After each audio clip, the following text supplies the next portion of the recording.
Bem-vindos a todas e a todas ao canal do NEC. Hoje é dia 22 de dezembro de 2001. Estamos com o nosso querido Charles Kempf, que será o facilitador da noite de hoje no estudo do livro O que é o Espiritismo? Noções de Espiritismo. Então, agradecemos a todos, em especial ao nosso querido Charles. Charles, bem-vindo. A palavra é contigo. Obrigado, Zélia. Muito grata por estar aqui conosco, Charles. Não, de nada, eu que agradeço pela oportunidade. E bom dia, boa tarde, né, para as pessoas que moram no Brasil, boa noite para as pessoas que moram por aqui. Boa Né? noite. Boa noite. Muita satisfação estar com vocês nesses estudos, né, do o que é o Espiritismo. Zélia, se você pode me autorizar a dividir Sim. minha tela, que eu preparei e coloquei os textos no slide. Que bom! Vá lá. Fica Tá mais bom? fácil para o pessoal acompanhar. Pronto. Vá lá. Pronto, Que vamos bom. aqui, né? Então,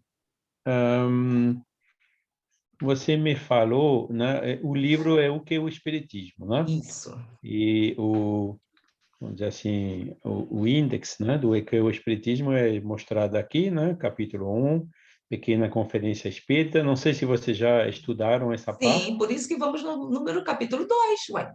Certo. Esse capítulo 1 eu acho mesmo fundamental, né? Porque vocês viram que todas as perguntas que usualmente chegam quando se fala do espiritismo para alguém, Kardec colocou aí e bolou realmente as melhores respostas possíveis para cada uma delas, né? E dividido nessas três categorias, né? Com o cético, o crítico, né? O cético e com o padre, né? E o conselho que sempre dou para alguém, antes de você ir para uma entrevista no jornal ou até num lugar público, releia esse capítulo que vocês vão ver que 80% das perguntas que as pessoas vão fazer já foram respondidas aí por Kardec. Então, hoje é capítulo 2, né? Que está com esses subtítulos que mostrados aqui, né? O item 2 ainda fica nas observações preliminares, depois dos espíritos, depois comunicação com o mundo invisível, a mediunidade, né? O fim providencial das manifestações espíritas, né? Finalidade da mediunidade, dos médiuns, escolhas da mediunidade, qualidade dos médiuns, charlatanismo, identidade dos espíritos, contradições e consequências do espiritismo. E Kardec encerra, né, esse pequeno volume com o capítulo 3, com a solução de alguns problemas pela doutrina espírita. Então, o capítulo 2, né, que vamos ver hoje, o item 1 e 2 já foram vistos na live anterior, né? Na aula anterior, né? E Kardec ele sempre começa essas observações preliminares para tirar algumas dúvidas de ordem geral com relação ao espiritismo, né? E o que ele mostrou aí, né, é que mostrar os fenômenos não adianta. Geralmente as pessoas não se convencem, né? E o que precisa um estudo prévio, né, para as pessoas entenderem o que está vendo, né? E o que vocês viram também na aula anterior foi que os fenômenos espíritas não se produzem assim que nem fenômenos de experiência química ou de física ou outra, né? Porque envolve espíritos que têm o livre arbítrio, né? Que são as almas dos homens, né? E Kardec ele coloca sempre na pedagogia dele, se fôssemos no lugar dele, né? Estaríamos pouco dispostos a servir de joguete para a satisfação das fantasias dos curiosos. Então, isso foi o que vocês viram na aula passada. E hoje vamos, então, começar a partir do item 3, não é isso, Zélia? Acho que é, né? O item 3, né, que nos diz... Deixa eu pegar aqui, onde o texto está aqui na tela. Isso, né? exatamente. Isso, como vocês podem ver, né? E Kardec, então, ele depois dos dois primeiros pontos que a gente viu, ele diz assim: ainda que certos fenômenos possam ser provocados, eles, pelo fato de provirem de inteligências livres, não se acham absolutamente à disposição de quem quer que seja. Ele insiste, então, né, assim, que alguns fenômenos podem ser espíritas, né, podem ser provocados, mas os espíritos são inteligências livres, que vêm se quiser, se achar oportuno, se achar conveniente, se tiver tempo, né? Se tiver um médium que corresponde a eles, ou seja, aquelas condições todas, né? E os espíritos, eles não estão à disposição de quem quer que seja. Isso é a grande objeção também da vidência paga, né? As pessoas que recebem dinheiro, né, para evocar um espírito e transmitir mensagem. Pois é, isso o espiritismo mostra ser impossível dar alguma garantia desse gênero, né? Porque os espíritos, mais uma vez, né, não estão aqui à disposição de quem quiser, de qualquer um, né? Ô, Charles, Quem eu acho teve isso muito interessante. Eu gosto muito. O NEC diretamente ligado ao estudo, principalmente das obras básicas. E quantas isso, são as vezes que nós estamos querendo, insistindo, olha que espíritas, e não compreendemos por que não conseguimos receber certas mensagens dos espíritos. E mesmo às vezes estudando. E como o Chico falou, né, o telefone é de lá para cá. E é, insistimos, não compreendemos. Poxa vida, eu estou tantos anos no espiritismo, que às vezes na mediúnica nunca recebi uma mensagem, não sei o quê. Isso nos surpreende às vezes, não é, Charles? Porque como nós uhum. estudamos, sabemos como funciona. Pois é. Agora, Kardec, assim mesmo, ele evocava os espíritos, chamava os espíritos, mas antes de evocar um espírito, sempre tinha um mentor da casa lá, né, da sociedade parisiense, que era o Saint Louis, né, o espírito de Saint Louis. Ele perguntou: a gente pode evocar tal espírito? Aí a resposta era sim, ele já está aqui, por sinal, que a gente sabia que você ia evocá-lo, né? Ou então não, esse não está em condições, ou não pode, ou não quer, ou não está autorizado em se comunicar, né? Então, Kardec, mesmo chamando os espíritos, sempre tomava esse cuidado de verificar, né, com os mentores se podia fazê-lo sem inconveniente, né? Inconvenientes podem ser o espírito já está encarnado, né? Imagine o espírito dirigindo um carro, né? Encarnado dirigindo o carro, você evoca ele, né? Ele vai cair numa sonolência, né? Pode ser até perigoso evocar um espírito sem tomar esse cuidado antes, né? Mas, de qualquer maneira, né, ele continua dizendo: quem se dizer capaz de obtê-lo sempre que queira, só provará ignorância ou má fé. Né? Aquele cara que diz: não, pode vir aqui, a gente marca tal dia, tal hora, você vai receber uma mensagem do seu ente querido, disso, daquilo, né? Cobrando dinheiro, geralmente. Isso aqui, Kardec diz, né? Ignorância ou má fé, né? Ou ambos. Né? E que isso não é possível. Aí Kardec continua dizendo o que você acabou de comentar, Zélia. É preciso esperá-los, os fenômenos, né, apanhá-los em sua passagem, e muitas vezes é quando são menos esperados que se apresentam os fatos mais interessantes e concludentes. E isso, né, acho que qualquer espírita que praticou um pouco, né, ele recebeu essa evidência já várias vezes, né? Você, às vezes, no fundo do seu coração, deseja ter um alôzinho da sua mãe, do seu avô, do pai, da esposa, né?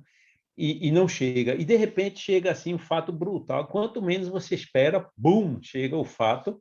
E esse, quando você não espera, que você não premedita esse fenômeno, quando acontece assim de maneira espontânea, geralmente são os mais fortes, como ele diz, mais interessantes, mais concludentes, com as melhores provas de identificação. Né?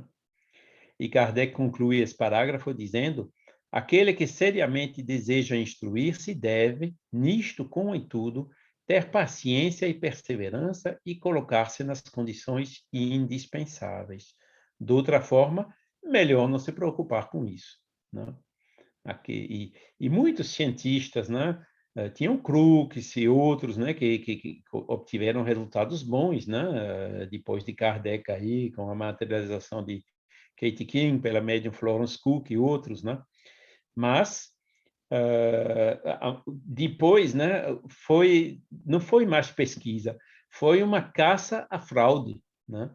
E as condições das experimentações foram tão drásticas, tão complicadas, tão difíceis, né? Que o fenômeno se tornou impossível, né? E vamos dizer assim, a causa do fracasso de muitas experiências é justamente nisso mesmo que a gente acabou de falar, né? Então, paciência, perseverança, e a mesma coisa se dá hoje, né? Por exemplo, os cientistas que observam o comportamento dos animais, por exemplo, né? Eles devem ficar pacientes, né? Filmando, olhando com calma, sem interferir, influenciar, né? Que se o animal vê eles observando, o animal muda o comportamento, né? Então, eles também têm que esperar até que esse comportamento apareça, né? Para poder observá-lo. O mesmo se dá com outras áreas, por exemplo, a astronomia. Uma explosão de uma supernova, você não consegue provocar, você tem que ficar aí observando o céu, esperando que um se produza espontaneamente, né? E, ou seja, essas condições que Kardec colocava lá para o espiritismo, hoje já estão admitidos para algumas áreas da ciência, certo? Ô, Charles, mas você acha que, por exemplo, naquela época, todo aquele cuidado que Kardec tinha com médiums também de uma grande capacidade, como você mesmo está dizendo, também tinha um porquê. Era provar e para também chamar a atenção das pessoas em relação a próprios fenômenos que futuramente seria o que que estamos estudando hoje. Então, também querer fazer como antigamente, também tinha um propósito do mundo espiritual, não é isso? É verdade, o mundo espiritual organizou aquela invasão de comunicações e de fenômenos, né? Justamente para facilitar a codificação. Se você hoje chega numa reunião mediúnica, e por sinal isso aconteceu com a gente lá no grupinho que a gente tem aqui na Alsácia, né? Você faz uma pergunta tipo, o que é Deus, né? Se for um espírito bom lhe respondendo, ele não vai responder essa pergunta de outra maneira do que leiam os livros primeiro, depois vocês vêm com as perguntas. Você está entendendo? Porque a codificação já está aí, né? Por que a gente vai colocar as mesmas perguntas? Você gosta de falar 10 vezes a mesma coisa para as pessoas que perguntam? Não, você vai dizer às pessoas, não, veja lá, já tem alguma coisa escrita, né? Não posso te fazer as 1019 perguntas e respostas do livro de Espírita 10 vezes, né? Leia o livro que já existe, né? Depois, se tiver dúvidas, aí você vem com as dúvidas, entendeu? E é por isso que você tem razão, né, Zélia? A finalidade hoje é outra, né? A maioria das reuniões mediúnicas hoje são para amparo a espíritos sofredores, ou para desobsessão, ou para esse tipo de finalidade, né? Não para, vamos dizer assim, estabelecer uma teoria, né? São mais, e mesmo que tivesse perguntas, são para tirar dúvidas e não para refazer e recodificar as bases, que isso não teria sentido nenhum, né? Pois é, quando nós pensamos também em Chico Xavier e em Emmanuel, que o próprio Emmanuel pediu para que ele fosse estudar o português, imagine, né? Pois é. E você vê, né? Ele fez um livro Consolador lá. É bom o Consolador, né? Mas vamos dizer assim, a maioria das perguntas do Consolador, assim, como se fosse um comentário de Emmanuel. Agora a base já estava em Kardec. Tanto é que numa pergunta lá sobre as almas gêmeas no Consolador, né? Quando Emmanuel respondeu que sim, existem almas gêmeas, né? A FEB, antes de publicar o livro, comentou, dizendo a Chico, oh, Chico, Kardec diz que não existe, Emmanuel diz que existe, o que a gente faz? E aí o Chico chamou o Emmanuel para resolver esse problema, né? E o Emmanuel teve vamos dizer assim, a grandeza de dizer, olha, se você achar alguma coisa, alguma discrepância entre o que eu falei e o que o Kardec falou, por favor, fique com Kardec, entendeu? E isso é uma atitude que eu achei aumentou muito, vamos dizer assim, o mérito, né? A consideração, a confiança que a gente pode depositar no Emmanuel. Que humildade, não, Charles? Pois é. Uhum. Então, não são essas considerações preliminares, né, para dizer que o espiritismo não é uma brincadeira e que as experiências não se fazem assim ao acaso, né? E ele continua ainda nesse mesmo subtítulo, né, dizendo no item 4 que nem sempre as reuniões que têm por objeto o tratado de manifestações espíritas se acham em boas condições, seja para obter resultados satisfatórios, seja para produzir a convicção.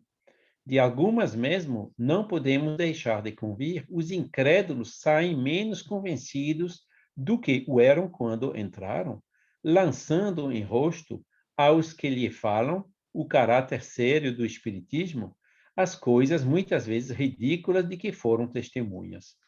Então, isso é um grande problema que, inclusive, existe ainda hoje, né?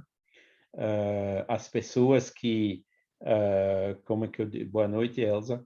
As pessoas que fazem reuniões que não muito sérias, né?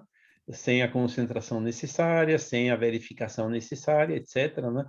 Aí chega uma pessoa assim que não conhece o espiritismo, vê aquelas coisas imperfeitas, né? Acaba rejeitando tudo, né? Acaba menos convencido ainda saindo, né? Ou convencido que tudo isso não vale nada, do que quando entraram. E tem muitas coisas que foram escritas sobre isso, né? Por exemplo, da publicação das comunicações mediúnicas. Tem que ser verificada se realmente a comunicação merece ser publicada, se é séria, se é válida, e assim por diante, né? Antes de publicar, porque publicando qualquer comunicação, que inclusive é o caso hoje, né? Que pelo Facebook, a rede social, qualquer um publica qualquer coisa, não tem mais filtro, não tem mais nada na publicação, né? O filtro tem que ser em nós, né? Quando nós vamos para a internet, a dificuldade já não é acesso à informação, a dificuldade somos nós fazermos a triagem dessa informação, exercer o nosso discernimento para ver o que faz sentido, o que não faz, o que parece verdadeiro, o que parece falso, o que é certo e o que é duvidoso, e assim por diante, né? E eu acho extraordinário justamente esses conselhos que Kardec deu da análise das comunicações mediúnicas, né, para ter certeza para verificar se o médium que as deu é bom ou não, né? Esse filtro que tem que ser exercido, né, do bom senso e da razão permanentemente. Pois isso hoje é válido não somente para comunicações mediúnicas, é válido também pela informação em geral que circula por aí, né? Eu acho isso extremamente oportuno, né? E a gente fala também, às vezes, do filtro socrático, né? Quando um cidadão aí chegou na Grécia para Sócrates, falando, oh, Sócrates, tem uma coisa para te dizer, viu? Aí Sócrates, espera aí. Antes de dizer, primeiro me responde 3 perguntas. O que você tem a me dizer aí? É verdade? Ah, não, me disseram que não tenho certeza. Ah, pronto, né? O que você tem a me dizer aqui é bom? Realmente não é tão bom assim, não. Ah, pronto. E terceira pergunta, o que você tem a me dizer é oportuno para esse momento? Né? E se a resposta a qualquer uma dessas 3 perguntas é negativa, ou dúvida, ou não sabe, melhor colocar essa informação de lado, aguardando confirmações. E hoje é assim, que internet, né? Eu vi na internet. Pois é, mas o que você vê na internet é longe de ser verdade. Hoje é admitido que tem fake news e tudo, né? Que tem que tomar justamente esse cuidado de verificar tudo antes de crer, ou antes de até, como é que eu digo, compartilhar outras coisas, né? Para não se tornar, como que eu digo assim, pessoas, né, compartilhando e divulgando informações falsas, né, ou errôneas, e às vezes, e hoje em dia, realmente é terrível. Eu vejo aí que o Dilson levantou a mão. Você já leu o discurso do método de René Descartes? Pois é isso mesmo O também. primeiro ponto é a dúvida sistemática, não aceitar nada como verdadeiro sem saber com evidência do que se trata. É a dúvida sistemática. Pronto. o Descartes trouxe isso, né? Kardec reforçou na análise das comunicações mediúnicas, e hoje, com essa inundação de informação, a gente realmente tem que exercer esse bom senso, né? Passar ao crivo da razão permanentemente. Agora, eu aqui digo duas coisas estão erradas, né? A credulidade cega e também a incredulidade sistemática, né? São os dois extremos, né? E nenhum é bom. A gente não deve... A dúvida não significa rejeitar, significa colocar de lado e aguardar confirmação, aguardar outras informações que ficam, como que eu digo, cruzando com essa primeira, né? Dando mais elementos complementares e assim por diante, né? Então, nas reuniões que não são sérias, isso não acontece, né? E essas reuniões prejudicam muito a imagem do espiritismo. Outra coisa que eu queria... desculpem. Outra coisa que eu queria comentar aqui é o seguinte, que... Pronto, ô Charles. Só uma questão, Sr. Charles. Por exemplo, e que eu penso que às vezes isso poderá acontecer e de deteriorar um bocado o que é o espiritismo, porque uma pessoa que chega numa casa espírita ou que chega a uma reunião espírita que não haja essa boa intenção, a pessoa que chega também não conhece, nem sabe. Então pode ser induzida ao próprio erro. Exatamente. Isso também é uma grande verdade, né? As pessoas que Kardec falavam, né? Segundo Kardec, sem conhecimento de causa, né? Ele fala bastante, né? Nas primeiras entrevistas, na primeira parte desse livro. Não sei se eu respondi completamente a pergunta. Peraí. Aí, Sim. pode fazer a pergunta. Sim, mas continuamos. Sim, Sérgio. Pois é. E então, no final aí, Kardec ele diz, o espiritismo também tem aprendizes, e quem quer esclarecer-se não deve colher ensinos de uma só fonte, porque só pelo exame e pela comparação se pode firmar um juízo. Outro conselho extremamente oportuno, principalmente na atualidade, não é? De a gente ver diferentes fontes, ouvir aquele que é a favor com os argumentos, ouvir também aquele que é contra com os argumentos, e depois a gente se firma um juízo, como ele diz aqui, como ele escreve aqui, né? E principalmente na mediunidade, né? Aquele tal do controle universal do ensino dos espíritos. Sim, o Dilson? Sim, senhor Dilson.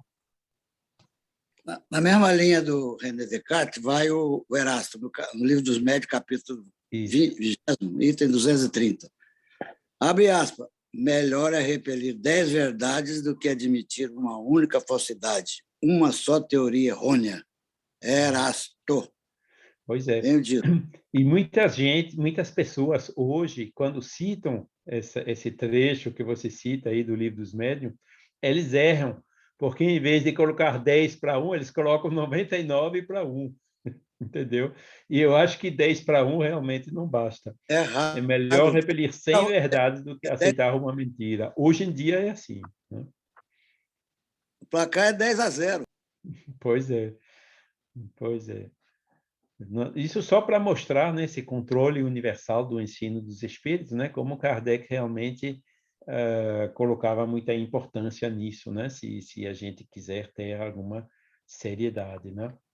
Parece que o Manuel falou para o Chico, não é? Se eu estiver discordando de Kardec, você fica com Kardec, não foi? Isso, lá no comentário, né, do Consolador, naquela pergunta sobre as almas gêmeas. É isso mesmo. Já li o Consolador, mas eu não lembrei assim. Lembrei isso aí, mas não lembrava que era o Consolador. Sim, é o Consolador. É um livro fantástico. Ele fala das almas gêmeas, né? E depois tem uma nota lá no final, né? Da editora, onde ele confirmou isso. Eu não acredito em alma gêmea, não. O que existe é almas simpáticas. Exatamente. E quando a gente chega num mundo um mundo feliz, né, com os espíritos todos evoluídos, todos eles são gêmeos, né? Todos eles concordam entre si no bem e nas leis naturais. Então, o Kardec ainda tem outro item nesse mesmo subcapítulo, esse número 5, né?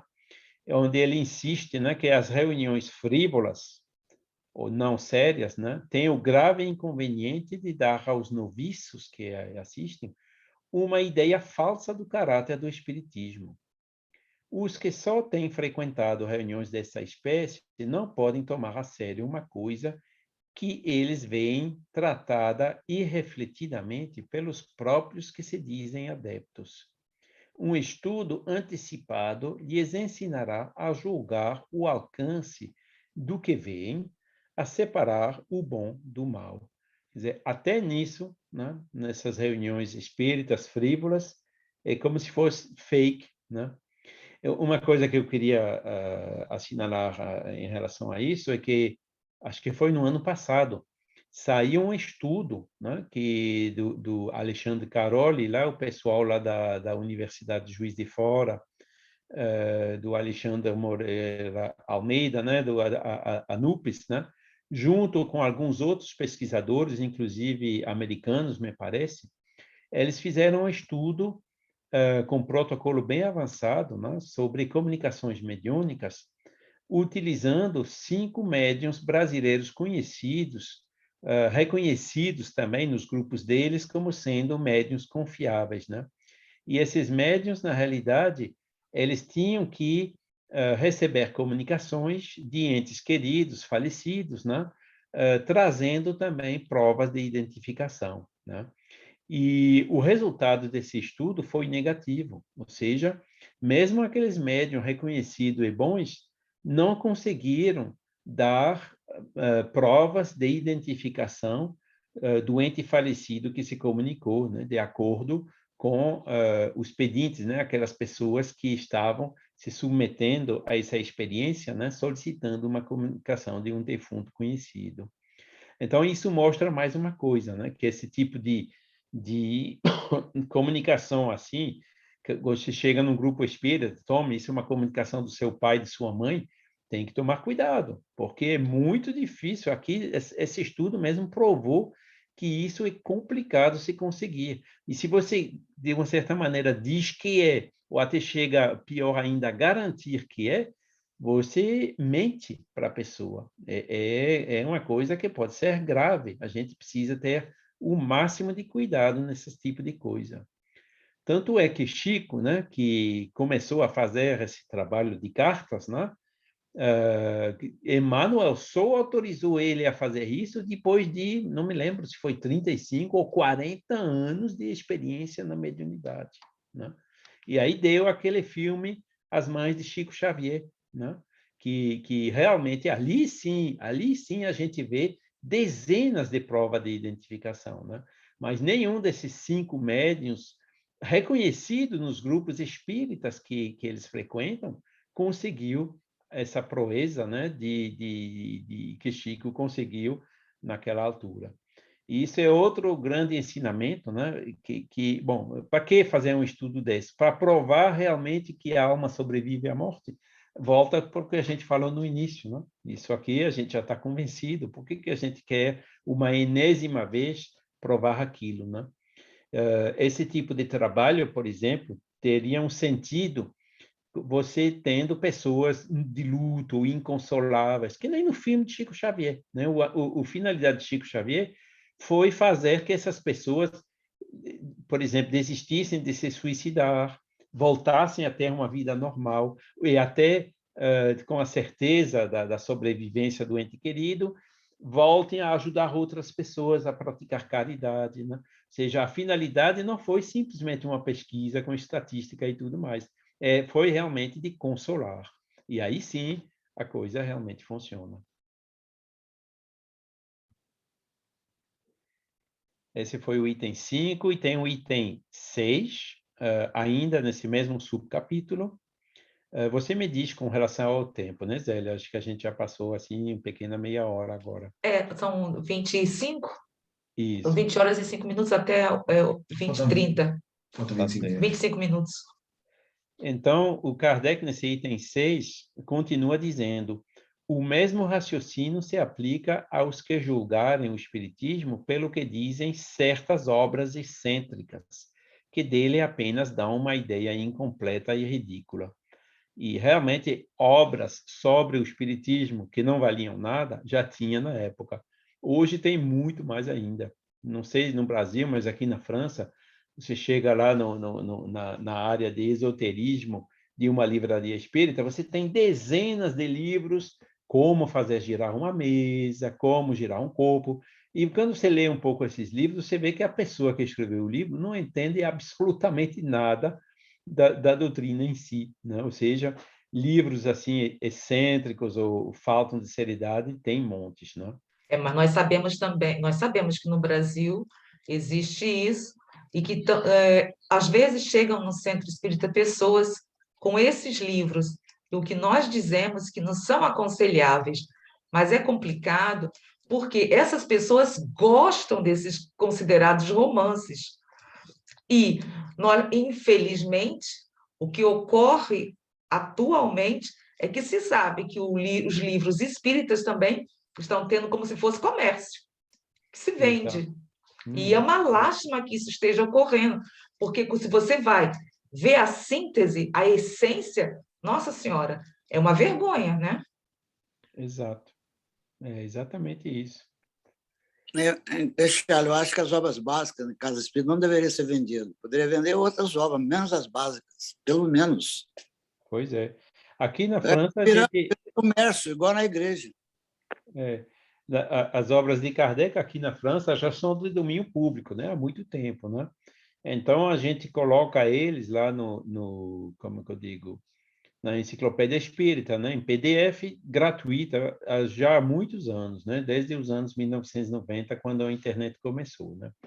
Agora, quando a gente imprime os livros, bom, às vezes a gente consegue financiamento aí para dar os livros gratuitamente, mas quando a gente não consegue, a gente faz realmente a preço de custo ou quase, né? Ou seja, para dar uma ideia, o livro dos Espíritos de 500 páginas, a gente vende por R$ 7,50 €, né? Quer dizer, custo praticamente preço de custo.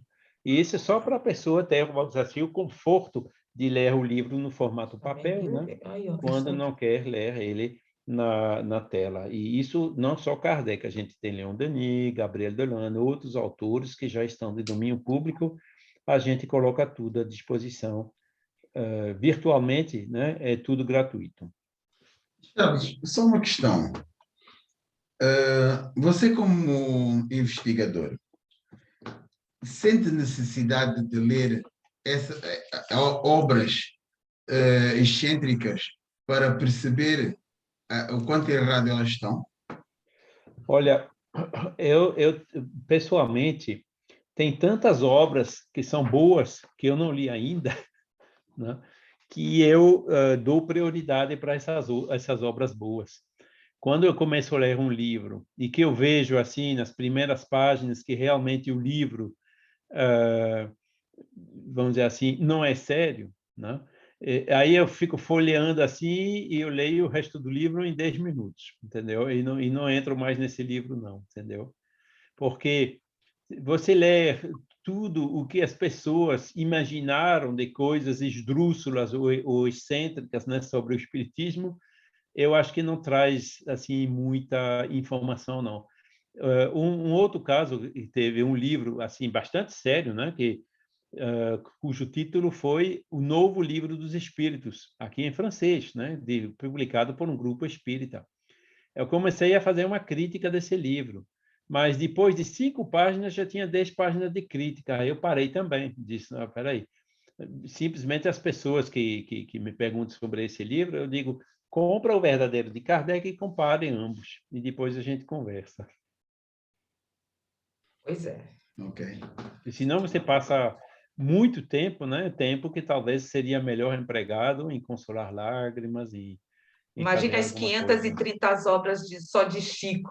Se nós, para imagine 530 obras, para nós darmos conta de tudo isso, imagine, desculpa, perdemos um tempo, nosso tempo, com certas obras, né, Charles? E olhe que as obras de Chico geralmente são boas, né? Pois é, então, é isso que Geralmente nós são estamos boas, né? falando.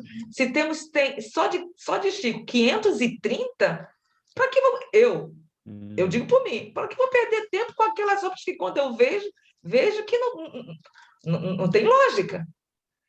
E também Geralmente na não, época... geralmente não sempre. É. As obras são todas ótimas. Você leu Pietro Brau de Camille Flammarion? Francês, Camille Flammarion. Camille Pietro Flammarion eu li algumas, nem todas. A Pietro Baldi ainda não li, né? Eu vi coisas pró, coisa contra, aí eu fiquei um pouco assim, nem sei se eu tenho aqui. Eu acho que eu devo ter talvez uma ou outra, né? Mas isso eu confesso que eu não li ainda.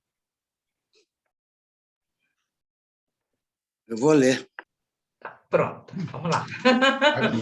Inclusive, por exemplo, eu tenho alguns livros assim famosos contra o espiritismo, mas esses livros famosos, você vê que o Delany, o Dani, o Bozzano, alguém já respondeu, entendeu? Aí o trabalho já foi feito, né?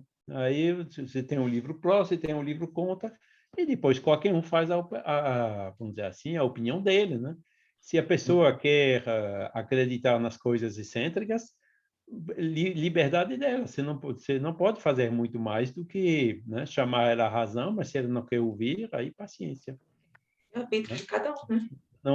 Não adianta ficar no pé, tentar convencer a pulso, você perde tempo. Né? Que nem Charles, Jesus disse, né? A boa política é não ir para os gentios, ir para aqueles que já estão mais abertos para o que você quer ensinar para eles. tem gente que gosta de Rustem. Também, né? Rustam. Horrível. Rustam também não li. Eu tenho os originais em francês aqui. Não perde tempo, não. Lê as obras de Chico. Aí eu li o que alguns tempo.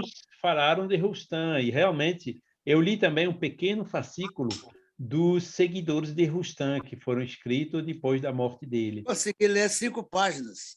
Pois é, ali eu parei também, né? Porque quando eu vi aquele livro, o que Rustam, como ele reagiu negativamente, né? Quando Kardec publicou aquela crítica, né? Do livro do Rustam na Revista Espírita, e hoje, inclusive, chegaram esses documentos novos, né? Que a gente pode ler também, onde a gente vê Kardec e Amélie comentando sobre Rustam, né? Aquelas dificuldades que enfrentaram. Realmente a gente vê que Rustam era uma pessoa extremamente, vamos dizer assim, que não pecava por excesso de humildade, né?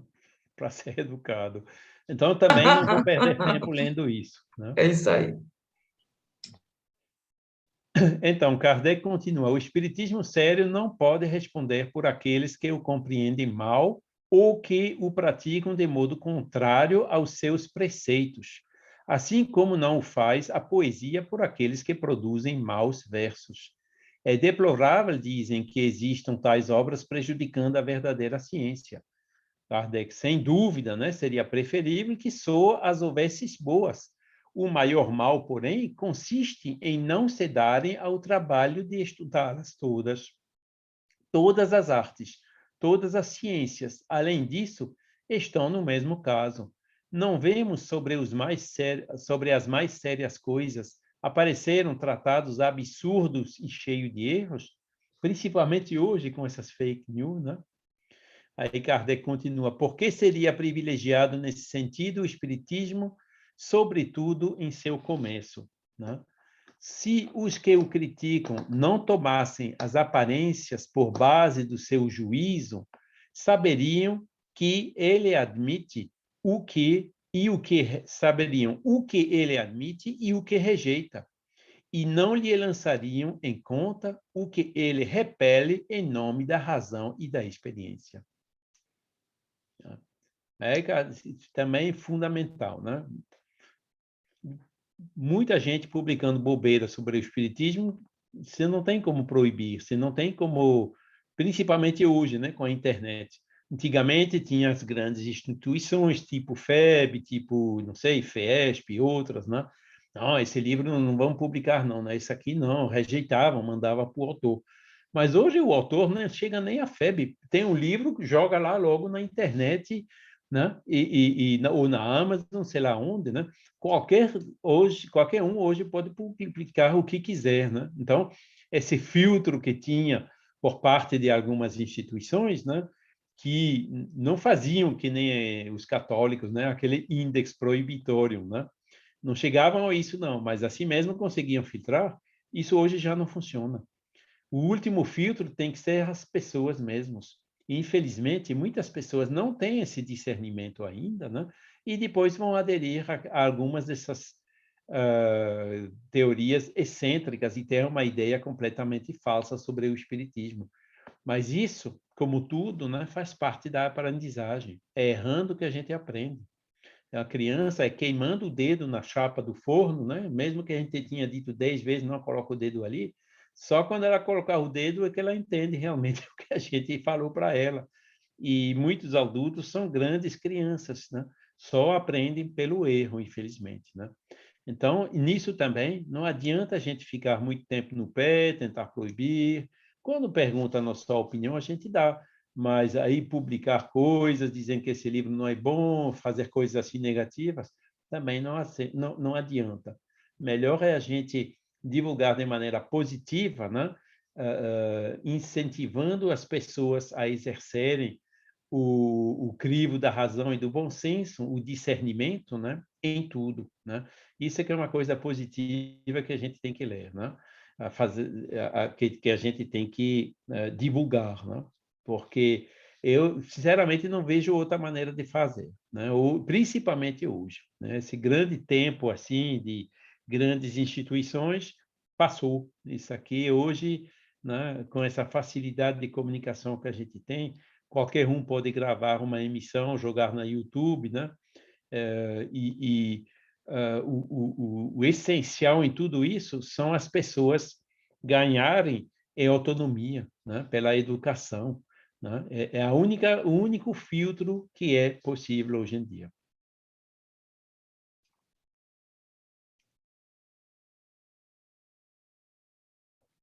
E você vê que Kardec, na época de Kardec, já existiu, né? Já existiu. E tem mais uma coisa que a gente poderia falar de Kardec, né? Os livros deles foram, então, publicados há 154 anos, né? Daqui a pouco 155, o Livro dos Espíritos, né? E a Gênese, por exemplo, há mais de 164, desculpem, e a Gênese já há mais de 150 anos, né? E o que a gente vê hoje? Esses livros continuam sendo editados. Agora, esses livros com coisas excêntricas, esdrúxulas, não tem mais editado, não. Na maioria, 99% desses livros tem um exemplar lá na Biblioteca Nacional da França. Você encontra em sebos, né? Mas há muito tempo que esses livros não foram publicados.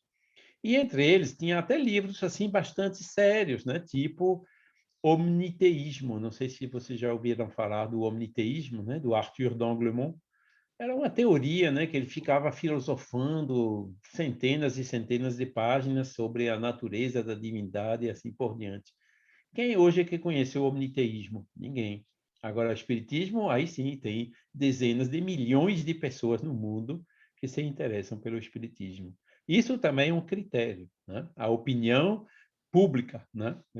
As obras que caem no esquecimento e as outras que resistem ao tempo, né? É outro critério que a gente pode pegar, né, para utilizar para o nosso discernimento. Pronto, com isso, né, esses 6 itens encerra esse subtítulo deixa eu voltar atrás aqui, observações preliminares, tá certo? Isso. Agora vamos entrar o item 7, aí já entra mais no assunto, né? Ele fala dos espíritos, certo? Podemos começar? Por favor. Vamos lá, então. Temos Então, 10 item minutos. 7, né? Kardec ele nos diz: os espíritos não são, como supõem muitas pessoas, uma classe à parte na criação. Porém, as almas despidas do seu invólucro corporal, daqueles que viveram na Terra ou em outros mundos. Aquele que admite a sobrevivência da alma ao corpo admite, pelo mesmo motivo, a existência dos espíritos. Negar os espíritos seria negar a alma. Então, aqui a gente está tocando realmente um ponto fundamental, né? quem nega a alma são os materialistas, não é? Aqueles que dizem, quando morrer, me colocam numa caixa, acabou tudo, não tem mais nada. Acabou, acabou, acabou. Né? Não tem alma, não tem essas coisas, não tem, etc. Não? Muito menos que sobrevive, nem tem alma enquanto vivo, né? Ou seja, a teoria deles é que o pensamento é o produto do cérebro, né? Das reações bioquímicas, né? Que se produzem de maneira aleatória ou determinística dentro do cérebro. Isso seria a nossa personalidade, o nosso pensamento, né? Segundo eles, né? Ou seja, em outras palavras, isso é como fazer da gente um robô ou um animal, né? Uma máquina, né? Que não tem livre-arbítrio, que não tem responsabilidade, ou seja, toda a base moral cai com esse tipo de pensamento materialista. E é por isso que o materialista diz, bom, só tenho uma vida, a vida é curta, eu vou aproveitar no máximo enquanto estou aqui, mesmo que eu deva passar por cima dos outros, desrespeitar o próximo, assim por diante. Eu quero aproveitar no máximo essa vida, nem cai na sensualidade, na gulosia, em todos esses outros defeitos que a gente vê aí demais nessas pessoas materialistas, né? É o maior estímulo ao egoísmo. Então, isso é que vamos dizer assim, a primeira dificuldade que a gente tem aqui na Europa, né? De pessoas materialistas que nem creem, nem admitem que eles têm uma alma, né? No ser humano, o pensamento não vem do corpo ou do cérebro, mas vem da alma, né? Que é independente do cérebro. E aqui Kardec continua dizendo, né, que sobrevive à morte. Que esses materialistas dizem, tem fantasma, tem anjos, tem isso, tem aquilo, mas são criações à parte. Não. O Espiritismo vem dizer que é a alma, né, que está no corpo físico, quando a gente morre, que sobrevive, e esses são, sim, os espíritos. Né? É o primeiro ponto fundamental que ele explica aqui nesse item 7. O Charles, mas também há muita confusão no caso. Por exemplo, quando eu estava trabalhando no asilo, quando desencarnava uma pessoa, a primeira coisa que se fazia era abrir a janela, porque dizia que era mais fácil para a alma sair. Você vê como são as crenças, né? As superstições do povo e tudo mais, né? Né? Porque nós falamos. Não acreditam, mas mesmo aqueles que dizem que não acreditam, não são tão firmes assim quando você realmente vai buscando lá no fundo do pensamento deles, né? Porque todos nós somos almas reencarnadas, então a gente tem uma certa reminiscência, precisa realmente colocar olheiras muito fortes para cair nesse materialismo, que é um dogma, né? A ciência, principalmente, né, os intelectuais nas universidades, é ali que a gente encontra mais materialistas.